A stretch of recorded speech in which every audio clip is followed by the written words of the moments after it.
Bonjour mes amis, on va parler de pervers narcissique et de tromperie dans cette vidéo aujourd'hui. Comment faire lorsque on découvre que la personne avec qui on sort est pervers narcissique et que celle-ci nous trompe avec quelqu'un d'autre. Cette vidéo est particulièrement importante pour moi parce que je sais dans quelle détresse psychologique on peut se trouver lorsqu'on vit avec un pervers narcissique, c'est déjà extrêmement dur. Et en plus, lorsqu'on découvre que cette personne qu'on aime nous trompe avec quelqu'un d'autre, c'est encore plus dur, c'est dévastateur. Je suis persuadé d'une chose, c'est que lorsqu'on regarde une vidéo, lorsqu'on lit des articles, lorsqu'on comprend ce qui nous arrive, on a notre peine qui s'allège, on se sent beaucoup mieux, on peut prendre de l'altitude par rapport à ça et guérir beaucoup plus vite. Donc cette vidéo était extrêmement importante pour moi aujourd'hui et j'ai l'ambition qu'à la fin de cette vidéo, vous vous sentiez beaucoup mieux et que vous ayez compris les rouages qui se cachent derrière tout ça. Alors, on ne peut pas parler de narcissique et de tromperie si on ne commence pas par définir les termes. C'est quoi tromper? Si on regarde un peu dans la littérature, on se rend compte qu'on n'a pas tous le même niveau de sensibilité par rapport à la tromperie. Pour certains, ce sera juste le fait de rêver de quelqu'un d'autre. Si ton partenaire rêve de quelqu'un d'autre la nuit, c'est signe qu'il te trompe. Pour d'autres, ce sera d'avoir discuté avec quelqu'un, par exemple à la pause café dans son entreprise. Pour d'autres, ce sera d'aller encore plus loin, c'est d'avoir envoyé des SMS ou des messages à l'autre. Et ça, c'est une vraie tromperie. Pour d'autres, ce sera d'avoir envoyé des sextos ou des textos qui sont vraiment très significatifs ou très érotiques. Pour d'autres, ce sera encore plus loin, ce sera d'avoir embrassé l'autre. Pour d'autres, ce sera d'avoir eu des relations intimes avec l'autre. Pour d'autres, ce sera tout un tas de choses qui peuvent aller encore plus loin que tout ça. Avoir un enfant, avoir une autre famille, etc. On peut aller très très loin. Ce que je veux dire par là aujourd'hui, c'est que la tromperie, elle dépend de la sensibilité de chacun. Si vous estimez avoir été trompé, c'est que vous devez respecter ça. Il n'y a pas de loi générale pour ça. Tant que vous vous sentez trahi, c'est que l'autre vous a trompé par rapport à vos critères. Personne ne vous jugera dessus, vous avez vos critères. Si vous estimez que l'autre a fait quelque chose qui n'était pas correct, qui était déplacé par rapport à ce que vous attendiez, c'est que vous êtes trompé. Maintenant, si on va regarder du côté du narcissique, là-dessus on a beaucoup plus de définitions. Alors, ce qu'il faut savoir, c'est qu'on est tous narcissiques, on a tous des traits de narcissisme, et c'est bien normal, heureusement qu'on est comme ça, sauf qu'il y a une différence entre être narcissique et vouloir exploiter les gens, vouloir détruire les gens qui sont autour de nous. Donc, il y a une grosse différence entre être narcissique et avoir un trouble de la personnalité narcissique. Il y a un livre qui est génial pour ça, qui s'appelle le DSM-5, qui est juste ici, là. Alors, c'est un livre qui est utilisé par les Américains, là en l'occurrence, a été rédigé par les American Psychiatric Association, admirez mon accent anglais, et je sais qu'en France, on a des travaux, il y a des études dessus, mais je trouve que l'Amérique a tellement d'avance dessus que, à mon sens, c'est la chose, c'est la référence, c'est là-dessus qu'il faut se baser. D'ailleurs, au passage, si on va dans Wikipédia, c'est le seul livre qui sera cité sur la description des troubles des pervers narcissiques, et on cite très très peu d'ouvrages français, malheureusement.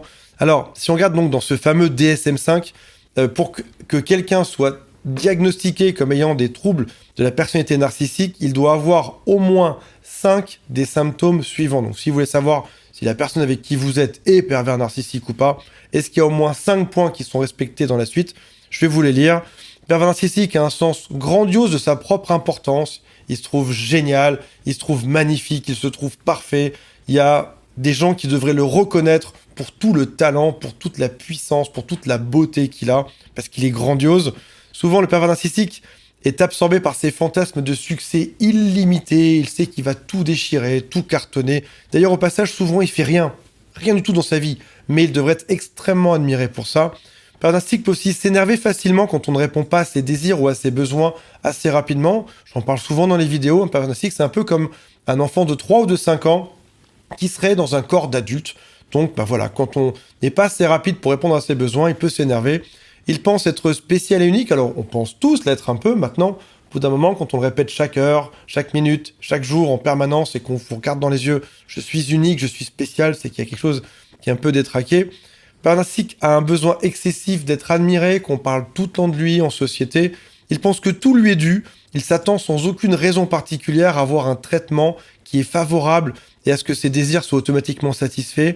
Il exploite très souvent l'autre pour arriver à ses fins. Alors l'autre, ça peut être ses amis, ça peut être son couple, ça peut être à son travail, toutes les personnes, même parfois des commerçants quand il va les voir. Tout le monde doit l'aider pour réussir dans la vie.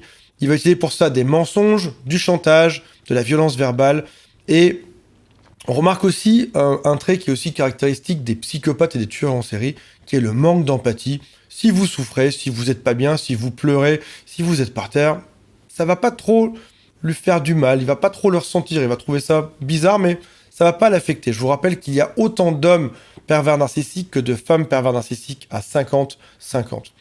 Alors souvent, il envie les autres, il a envie d'avoir la même vie géniale que ceux qu'il admire, que les stars à la télé, que les gens qu'il côtoie dans la jet set, que les gens qu'il voit, il veut avoir leur vie. Et il pense aussi souvent que les autres viennent envier sa propre vie parce que sa vie dans sa tête est géniale. Il va aussi cacher des informations aux autres pour parvenir à ses fins. Alors il peut soit les cacher, soit venir les distordre un peu, soit venir mentir un peu dessus pour vous faire croire des choses. Et il va faire souvent preuve d'attitude et de comportement arrogant et hautain. Si jamais vous l'emmenez sur un sujet, même s'il n'a aucune idée dessus, il aura toujours son avis, il aura toujours des certitudes dessus. Et même si vous, c'est votre expertise, ce ne sera pas important. Votre avis n'est pas important par rapport au sien. Alors, dans Wikipédia, si on lit la suite de tout ça, parce que maintenant j'arrête de citer le mini DSM-5 tout seul, je me base sur Wikipédia, je me dis que si on ne croit pas les Américains, on peut au moins faire confiance à Wikipédia. Ils disent que l'origine de ce trouble est assez peu connue, donc on ne sait pas précisément comment quelqu'un devient pervers narcissique. La chose qu'on sait, c'est que ça se passe généralement, dans une majorité de cas, dans l'enfance. On estime que c'est entre 3 et 6 ans, entre 3 et 7 ans selon les études. Ça peut être une personne qui est hypersensible à la naissance et qui du coup va se réfugier dans ce côté pervers narcissique pour se défendre. Ça peut être un enfant qui a une maltraitance émotionnelle sévère, donc on pense à par exemple 2 parents qui seraient toxiques ou alors un seul parent qui serait totalement toxique et qui aurait déréglé cet enfant. Ça peut être aussi une personne qui n'a pas été assez flattée dans son enfance, par son entourage, par ses amis qui ont été dénigrés. Ça peut être une personne qui a une mauvaise estime de soi ou alors qui peut avoir appris des comportements manipulateurs du père ou de la mère. Souvent, si vous allez chercher un peu, alors ce qu'il faut savoir encore une fois, c'est qu'il n'est pas toujours simple de détecter un pervers narcissique.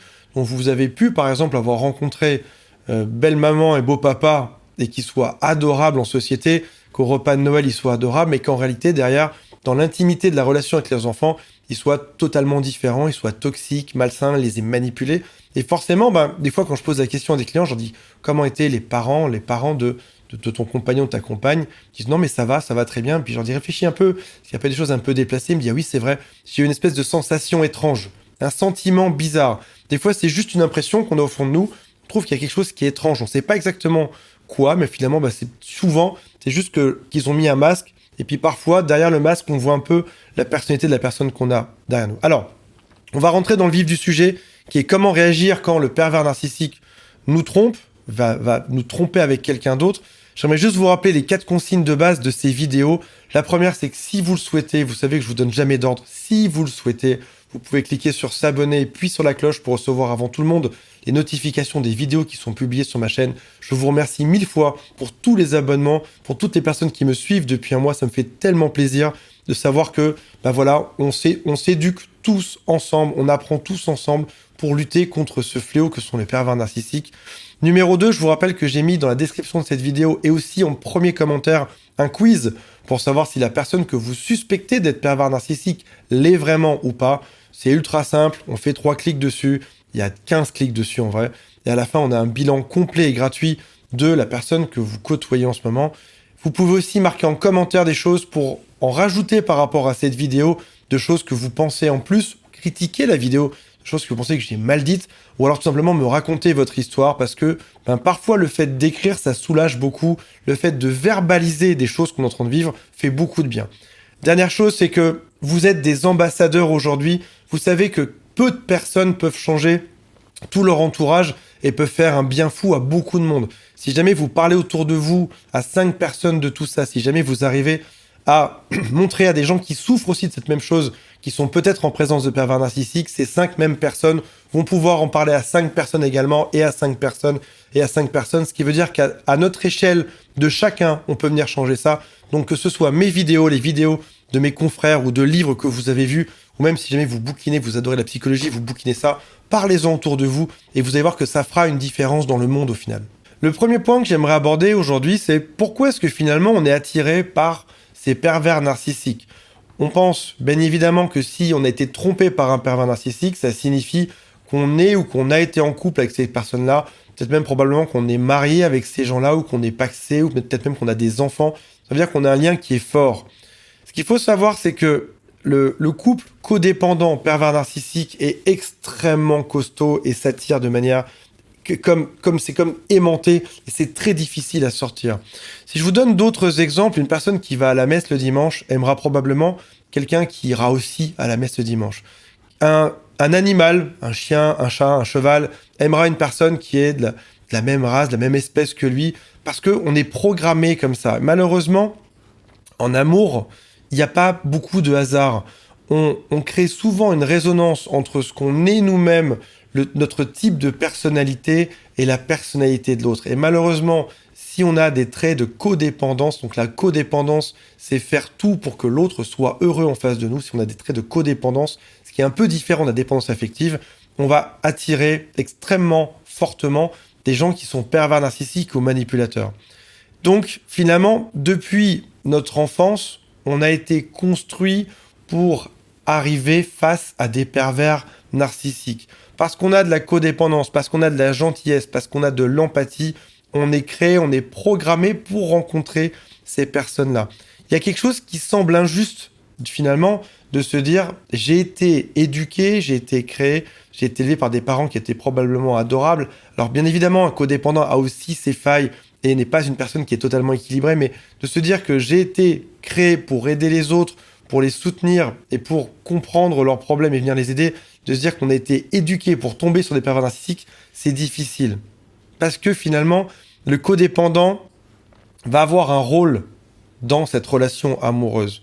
Par exemple, le codépendant, si on prend des images, ce serait un peu comme le passager dans une voiture, le passager qui est à droite du conducteur ou le passager qui est derrière, c'est la personne qui va suivre et qui n'aura pas vraiment son mot à dire. Le codépendant, si on cherche une autre image, ça pourrait être un peu la pom-pom girl du pervers narcissique. On va tout faire pour que l'autre soit heureux, on va l'encourager, on sera avec lui pour que ça se passe bien, et puis on va se faire détruire juste après. On peut aussi être vu comme un strapontin, on sert juste à ce que l'autre puisse s'asseoir sur nous, nous écraser. Et c'est dur de se dire qu'on est celui qui est aimant, qu'on est gentil, qu'on a les bras ouverts, que nous on fait confiance. On est aussi celui ou celle qui s'excuse souvent.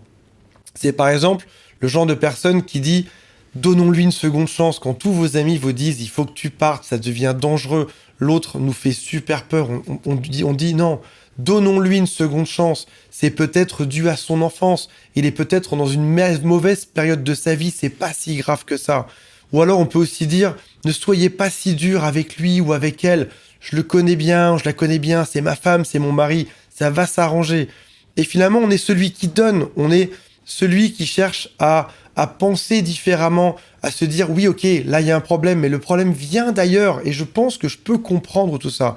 On est celui qui a trop de compréhension pour l'autre qui est manipulateur, qui est destructeur. Parce qu'au fond de nous, on se dit que nous, on est plein de bonnes intentions et ça veut dire que l'autre est également plein de bonnes intentions, ce qui est totalement faux.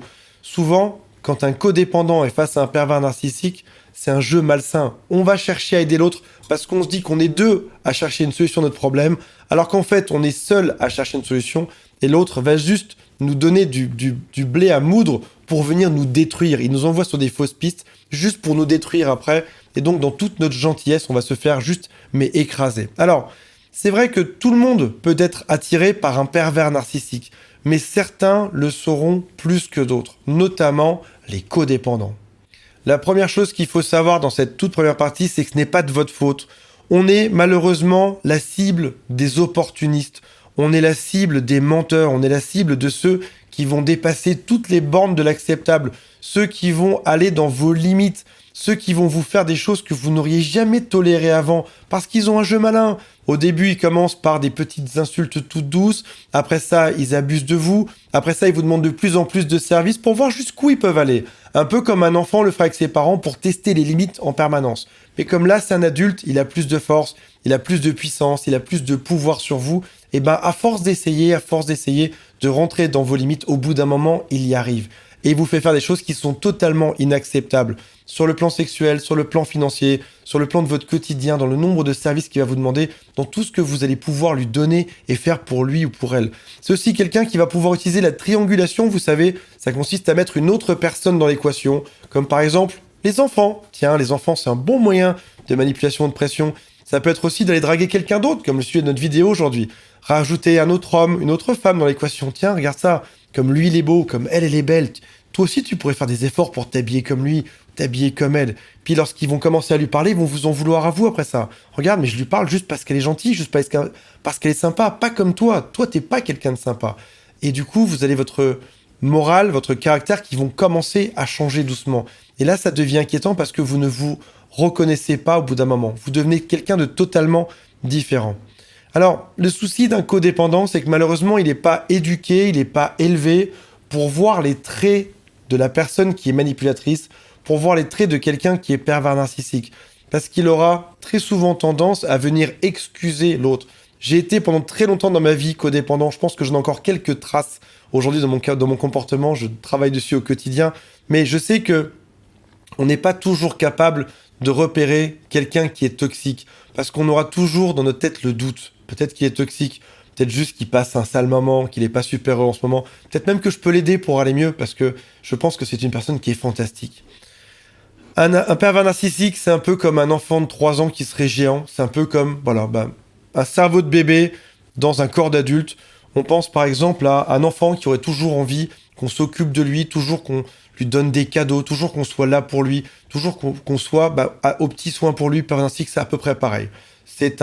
Dans beaucoup de documents, notamment ils en parlent aussi dans le DSM-5, ils disent que c'est une personne dont le cerveau a cessé de grandir au bout d'un moment. Et donc c'est ce qui fait qu'on se retrouve là-dessus sur des situations où on est en mode père-enfant ou mère-enfant. Alors on peut alternativement avoir le rôle du parent, et puis tout d'un coup ça se retourne. C'est le pervers narcissique qui nous traite comme si on était un enfant, à dicter tous nos choix, tout ce qu'on doit faire sur Terre, et comment faire pour progresser. Alors, qu'est-ce qui se passe malheureusement, c'est que le couple peut devenir pénible à vivre. Et quand je parle de couple, ça peut être souvent un petit copain, une petite copine, avec qui on est depuis quelques mois, et ça devient difficile, parce qu'au début, on se rappelle qu'il y a la phase d'euphorie, où tout se passe bien, où c'est génial, c'est la phase lune de miel, et puis après ça, tout va se dégrader, c'est là où on va commencer à s'en prendre plein la figure, on va commencer à se faire nuire, l'autre va nous dénigrer, va nous détruire. Et ce qui est dur, c'est que parfois, donc c'est une relation qui est juste quelques semaines, quelques mois, et quand ça devient dur, on dit stop, ça s'arrête là. Et parfois, c'est plus compliqué parce que parfois, on a un enfant, 2 enfants, 3 enfants, on a une maison, on a une vie ensemble, on a une société ensemble. On a beaucoup misé sur ce couple parce que on aime l'autre, parce que souvent, un codépendant, c'est quelqu'un aussi qui peut être très amoureux, qui peut avoir beaucoup d'amour à donner à l'autre. Et se rendre compte qu'on se fait détruire par la personne qu'on aime le plus au monde, c'est dur. C'est finalement avoir son pire ennemi sous la couette, la personne qui vous déteste le plus au monde, qui dort juste à côté de vous tous les soirs de votre vie. Donc le pervers narcissique ou la pervers narcissique va mentir, elle va se comparer aussi parfois au meilleur.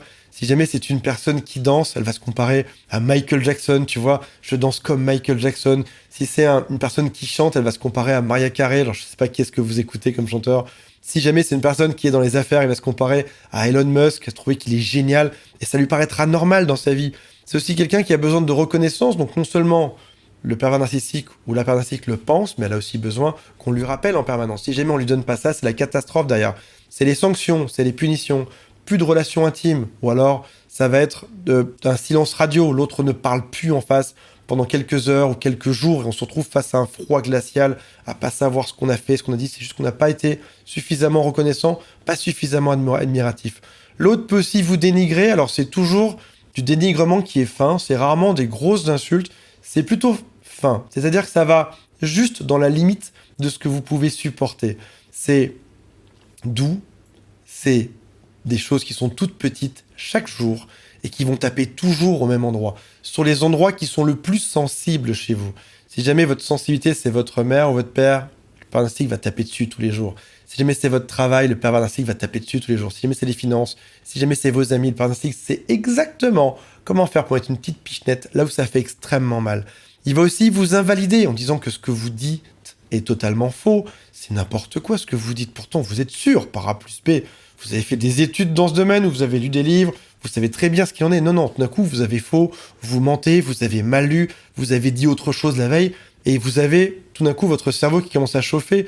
Vous avez l'impression d'avoir un nuage de fumée en face de vous. Vous savez plus exactement ce que vous avez dit la veille. Vous savez plus exactement si vous avez raison. L'autre en face de vous est tellement sûr de lui ou d'elle que vous savez plus, vous avez un doute dessus.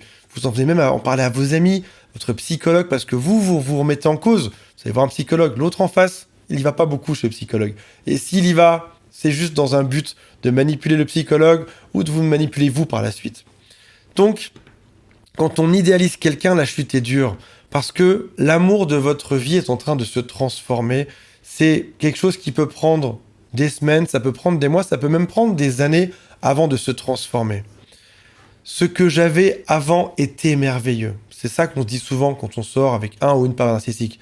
La relation qu'on avait avant était tellement merveilleuse. J'aimerais tellement y retourner. Je suis sûr qu'il faut que je donne tout pour y arriver. D'ailleurs, l'autre en face vous le dit, donne tout. Ce que tu donnes n'est pas assez aujourd'hui. Il faut que tu en donnes plus et on retournera dans la phase de lune de miel. Tu n'es pas suffisant. Donc, très souvent, pas à chaque fois, mais très souvent, quand on regarde ces vidéos, quand on est si mal aujourd'hui, c'est qu'on a une dose de codépendance et on se dit finalement, je ne suis pas assez bon pour lui, pas assez bon pour elle. Pourtant, si on regarde dans les faits, vous en faites beaucoup plus que l'autre. Vous avez été bien plus dans l'acceptation, dans la gentillesse, dans la tolérance que l'autre. Et vous vous dites peut-être, je dois faire mieux pour retrouver son amour. Et là, attention, ce genre de phrase est très souvent une phrase qu'on a eue dans notre enfance. C'est un schéma d'enfance. Si jamais tu fais ça, maman t'aimera encore plus. Si jamais tu as tel type de note, papa t'offrira tel type de cadeau, etc. Et c'est probablement face à une mère qui était un peu soit absente, soit extrêmement autoritaire. On a tout fait pour obtenir leur amour et on a échoué. Et là, encore une fois, qu'est-ce qui se rejoue à l'âge adulte? Le même scénario. On est en train de tout faire pour retourner dedans. Donc vous vous sentez peut-être aujourd'hui bloqué parce que vous avez une situation qui est dure. Vous avez un mariage avec cette personne peut-être, ou un pacte, peut-être que vous avez des enfants, et vous vous sentez coincé dans un cycle abusif que vous devez connaître, parce que on voit ça également chez les femmes battues. Vous savez, ces femmes se font battre, et pourtant pour rien au monde elles ne partiraient parce qu'elles se disent « ça va changer, ça va s'arranger ». C'est le même schéma, que vous soyez aujourd'hui un homme ou une femme, vous devez comprendre ça. Plus ça va, plus votre estime de vous est en train de descendre, plus vous faites d'efforts, plus vous pataugez dans la semoule, vous savez plus où vous en êtes, et moins vous êtes capable d'en sortir. C'est comme des sables mouvants. Et pour comprendre ça, il faut réellement l'avoir vécu. Si vous en parlez autour de vous, les gens vous diront d'autres choses. Peut-être qu'ils vous diront, mais finalement, pourquoi t'es resté là-dedans si longtemps? Qu'est-ce que t'as fait là-dedans? Et ça en rajoute encore plus au sentiment d'avoir été abusé. Et on se dit souvent, pourtant je suis intelligent. Comment j'ai pu me faire avoir par une personne comme ça? Parce qu'en plus, les pervers narcissiques adorent les codépendants qui sont intelligents, qui ont des bonnes situations. Il y a une femme, c'était il y a 1 an ou 1 an et demi, une femme qui gère une des plus grosses associations américaines contre les pervers narcissiques, qui a découvert que son mari l'était depuis 20 ans, qu'elle vivait un cauchemar chez elle, qui a enfin accepté d'ouvrir les yeux. C'est encore une fois le signe, parce que c'est rigolo. Aller attaquer quelqu'un qui réussit, quelqu'un qui est intelligent, quelqu'un qui est gentil, c'est encore plus fort, ça en rajoute encore plus au défi. C'est un peu comme un chat qui va tuer une souris. Plus la souris va aller vite, plus ce sera intéressant pour l'autre. Alors, avant qu'on voit comment réagir face à la tromperie, je vous rappelle juste les 3 consignes. Les 4 consignes, abonnez-vous si vous le souhaitez, cliquez sur je m'abonne, puis sur la cloche pour recevoir une notification. Il y a le quiz pour savoir si la personne que vous fréquentez est pervers narcissique ou pas. Mettez-moi un commentaire, ça me fait extrêmement plaisir. Je reçois sur mon téléphone, je sais pas si on va en voir là, je sais pas si je peux vous en montrer, je vais essayer de vous en montrer de loin. Je reçois les notifications sur mon téléphone, je les lis presque toutes, ça apparaît sur mon téléphone en permanence dessus, et j'adore les lire et je réponds très souvent aux commentaires. Il y a aussi le fait que vous êtes des ambassadeurs autour de vous aujourd'hui, vous devez en parler, vous devez aider les gens à s'en sortir. Plus vous en parlerez, plus vous sauverez des vies. Vous savez ce que c'est de vivre 365 jours par an avec une personne qui est destructrice, qui est nocive. Ajoutez ça par le nombre d'années dans lesquelles on est resté en couple, c'est juste atroce. Vous avez ce pouvoir aujourd'hui de sauver des gens, d'aider des gens à en sortir. Donc arrivons-en au 3e point qui est que la tromperie n'a rien à voir avec vous. C'est extrêmement important de le savoir. Vous pensez peut-être ne jamais avoir été assez. Et ce que vous devez savoir, c'est que par rapport à votre pervers narcissique, personne ne sera jamais assez X ou Y. Personne aux yeux de vos pervers narcissiques ne sera assez gentil, ne sera assez compréhensif, ne sera assez successful dans le monde des affaires, ne donnera assez de cadeaux. Personne ne sera assez pour un pervers narcissique. C'est un puits sans fin dans lequel vous pourriez donner tout ce que vous avez, même votre âme, ce serait jamais suffisant. Donc, ce n'est pas le fait que vous n'ayez pas donné assez. Sachez qu'un pervers narcissique n'acceptera jamais ses torts parce qu'il n'est pas conçu pour ça. Donc, au moment d'arriver sur les raisons de l'infidélité, ils vont vous dire que c'est de votre faute. Par exemple, ça peut être des choses comme tu n'as pas acheté le pain. Bien évidemment que j'étais te tromper avec un tel. Tu ne m'as pas fait de cadeau d'anniversaire il y a 2 ans. Bien évidemment que j'étais te tromper avec Madame Michmuche, avec Frédéric, avec José, avec Claire, etc. Ils vont même aller jusqu'à inventer des choses que vous avez faites ou des choses que vous n'avez pas faites. Et pourquoi est-ce qu'ils font ça? En américain, donc, il y a quelque chose qui s'appelle le besoin d'essence ou de matériel ou de fuel. C'est-à-dire qu'ils ont besoin de ce matériel pour vivre. Ils ont besoin de ce matériel narcissique. Ils ont besoin qu'on les admire. Ils ont besoin d'être au centre de la discussion de tout le monde. Ils ont besoin d'être les personnes qu'on regarde le plus au monde. Et ils font ça pour vivre parce qu'ils n'ont pas le choix. C'est-à-dire que une personne saine trouverait son bonheur dans un couple et si jamais il y avait un problème, cette personne saine ferait tout pour résoudre les problèmes. Le pervers narcissique n'a pas d'autre choix que de vous détruire ou que d'essayer de le faire, ni même que de sortir avec quelqu'un d'autre pour vous détruire encore plus, mais également pour détruire l'autre personne avec qui ils vont se mettre en couple ou avec qui ils vont vous tromper, ou pour qu'on parle d'eux. C'est juste leur façon de marcher et ça n'a rien à voir avec vous. La chose que vous pouvez faire aujourd'hui, c'est de chercher les schémas récurrents. Comment se comporte le pervers narcissique avec vous? Comment se comporte le pervers narcissique avec sa famille? Comment se comporte le pervers narcissique avec ses amis, avec ses ex? Posez des questions. Soyez l'observateur de tout ça. Ne soyez plus l'acteur. Prenez un pas vers le haut. Montez sur une échelle. Je mets très souvent depuis quelques temps une échelle juste ici pour la symbolique. Prenez cette échelle. Montez pour observer de haut ce qui vous arrive. Comment se comporte le pervers narcissique avec vous? Quelles sont les phrases qu'il va vous dire ou qu'elle va vous dire? Comment est-ce que vous réagissez par rapport à ça? Est-ce que vous acceptez? Est-ce que vous criez? Est-ce que vous êtes devenu dingue alors que vous l'étiez jamais avant? Est-ce que vous devenez nerveux? Vous avez envie de taper sur les murs alors que vous l'avez jamais fait avant? Ou est-ce que d'un coup vous devenez apathique? Vos réactions sont complètement devenues vaines. Vous ne parlez plus. Vous n'arrivez plus à rien ressentir parce que vous avez trop supporté. Regardez comment vous vous comportez, comment se comporte l'autre. Et analysez tout ça. Parce que quand vous aurez analysé le comportement de l'autre et le comportement que vous avez vous, déjà d'une part, vous allez pouvoir vous sortir doucement de ce couple qui est malsain et aussi vous allez pouvoir éviter de retomber dans ce genre de schéma par la suite. Lorsqu'une personne narcissique me fait tel type de remarque, voici comment je vais réagir et voici comment je réagissais précédemment pour qu'à la fin, ça vous glisse dessus. Dites-vous bien quelque chose, si vous êtes en présence d'un conjoint ou d'une femme narcissique, il y a probablement plein d'autres gens dans votre entourage qui le sont également parce qu'on est des aimants à pervers narcissiques et à manipulateurs. Donc, réalisez que ce n'est pas de votre faute. Réalisez probablement aussi que votre relation n'avait aucune chance. De même que si vous regardez votre pervers narcissique avec ses ex, c'était la même chose. Il s'est passé les mêmes schémas. L'autre a rendu dingue plein d'autres gens avant vous. Et au passage, votre pervers narcissique rendra dingue tous ceux qui passeront avant vous également, parce qu'il n'y a aucune guérison, il n'y a aucune chance de sortie pour eux. Donc, gardez en chose une tête, c'est que un pervers narcissique ne peut pas avoir une vie amoureuse saine, parce que ça nécessiterait plein de choses, dont notamment avoir de l'empathie, chose qu'ils n'ont pas. Ça nécessiterait de se remettre en cause, chose qu'ils ne sont pas capables de faire. Ça nécessiterait de vouloir le bien pour soi, pour la famille, pour construire, pour aider l'autre. Ils n'ont pas ce genre de choses. Et n'essayez pas de convaincre que l'autre est narcissique en disant tu es pervers narcissique, parce que à quoi vous allez vous heurter? Au fait que l'autre vous dise non, par miroir. Non, c'est toi qui es narcissique. Vous savez, c'est encore l'une de leurs techniques de manipulation, c'est de vous renvoyer exactement à la figure les choses que vous leur reprochez pour venir créer du flou dans votre esprit. Voilà, j'espère que cette vidéo vous a plu. Mettez un like si ça vous dit et mettez un commentaire juste en dessous. Salut à tous, bye.